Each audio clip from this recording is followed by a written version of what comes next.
Hello! This is a short video to show you how I did the velveted beef for my recent Thai green curry recipe. I've done a velveted video before, but this one is way less complicated. You can have it done from start to finish in about 40 minutes. You're allowed to use larger pieces of beef, and you'll achieve that Chinese restaurant fillet steak beef texture for any of those kind of dishes, and it's absolutely foolproof. So enjoy it, enjoy cooking, enjoy eating it, stay safe, and please subscribe to my channel.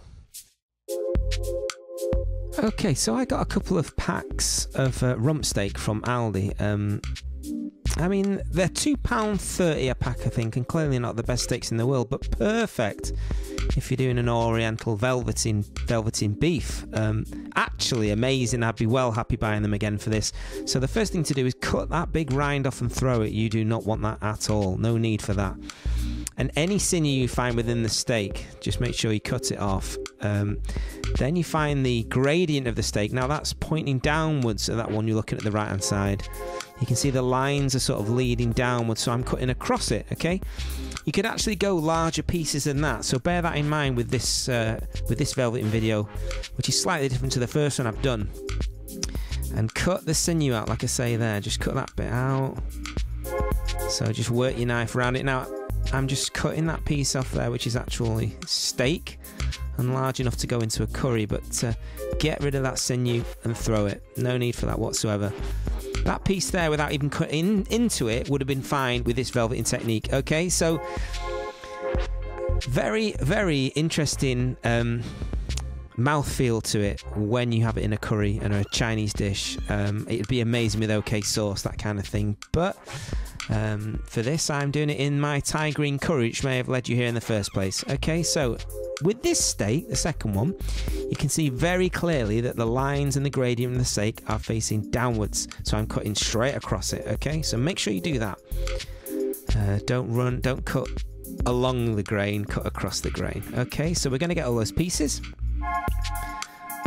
pop them aside, and then we're going to make up a mixture of baking soda, so bicarbonate of soda, not baking powder, sodium bicarb.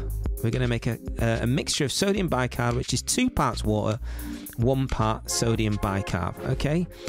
For the amount I've got there, I'm going to use 1 tablespoon of bicarbonate of soda and 2 tablespoons of just tap water.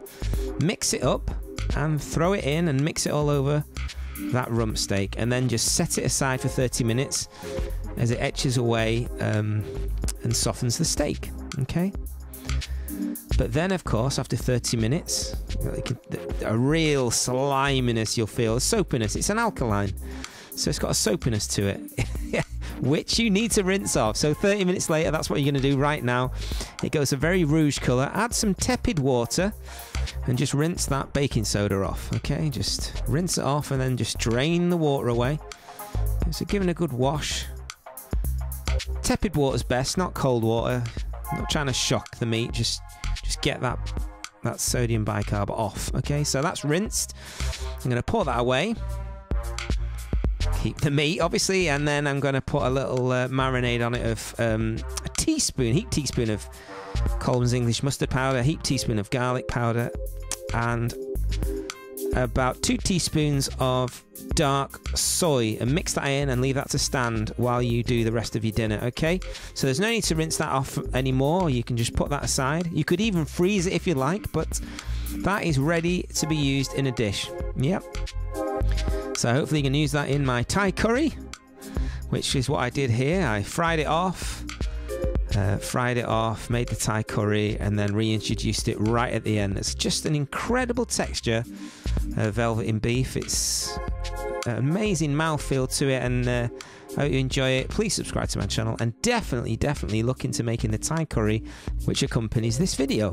Okay, so please subscribe to my channel. Take care, stay safe, and enjoy cooking. Bye bye.